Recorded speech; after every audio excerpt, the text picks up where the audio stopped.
Ouais gros, c'est Fatal Bazooka. Quand c'est l'hiver, quand ça fait froid, qu'une chose à faire gars, écoute ça. Représente le hardcore des montagnes en direct de la Savoie. Salut tout le monde, on est mardi, ce soir on a le WOD Live, donc n'hésitez pas à nous rejoindre au WOD numéro 11. Donc le WOD du jour, donc c'est 3 exercices, on a à faire 150 doubles tours de corde ou 300 simples tours de corde. Ceux qui n'ont rien de tout ça, ça sera, on va dire 200 donc jumping jack, ok. Après ça on a 150 air squat, donc le air squat c'est ce mouvement là.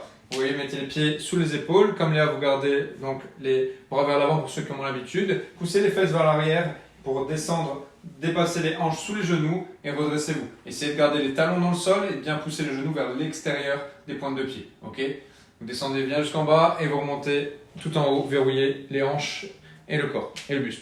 Donc 150 air squat, après ça 150 toes to bar si vous avez une barre de traction, donc ça sera 150 toes to kettlebell si vous pouvez vous accrocher une kettlebell ou même à un pied de chaise comme nous ici. On s'accroche, on ramène les genoux vers la poitrine, on va toucher donc le plus proche possible de nos mains. Ceux qui n'ont pas la souplesse nécessaire, c'est pas grave. Montez les genoux le plus possible. Essayez de décoller les fesses comme Léa du sol ici, en poussant bien dans votre point d'appui, en gardant les bras bien tendus. Ok, et revenir dans cette position de hollow rock comme Léa. Donc, essayez donc de rester gainé, de ne pas creuser le bas du dos quand vous ramenez les jambes le long du corps. Si vous creusez le bas du dos, n'hésitez pas à reposer les jambes à chaque répétition. 150.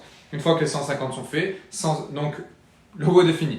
150 double under, 150 air squat et 150 toes to bar.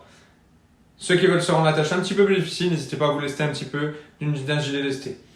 Le warm-up, donc un warm-up simple, efficient. Donc on a à faire deux tours à réaliser de 1 minute de dog to seal. C'est ce mouvement-là où vous faites le mouvement de yoga chien tête en bas. Donc vous poussez. Donc le premier c'est pousser les fesses vers le ciel. Ok, pousser les fesses vers le ciel, pousser la tête entre les épaules, pousser bien les bras, gardez les jambes tendues. Puis au bout de 3 secondes, redescendez les hanches vers le sol, serrez les fesses.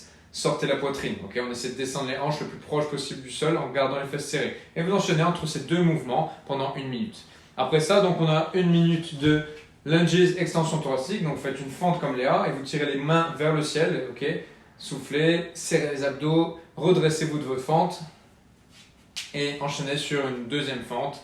Puis posez le genou tranquillement au sol et tirez les mains directement vers le ciel. 2-3 secondes, soufflez, essayez d'étirer le plus possible. Les hanches vers le sol, les mains vers le ciel. Après ça, on a 1 minute donc de stand to squat. Vous mettez en position de squat, vous attrapez vos pointes de pied ou vos chevilles. Vous descendez en squat, les coudes à l'intérieur des genoux, les genoux vers l'extérieur. Et vous, tout en maintenant cette position, vous remontez les fesses, vous regardez derrière. Et quand vous descendez, sortez la poitrine un maximum et regardez devant. Okay, on enchaîne ce mouvement pendant 1 minute. Et on finira donc notre tour d'échauffement par 1 minute tranquillement de jumping jack.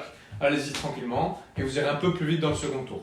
2 tours à réaliser. Après ça, vous serez bien chaud. Revoyez un peu les mouvements du WOD, skillez un petit peu sur vos double unders et go. Bonne chance à tous. Ciao. À demain pour la session run.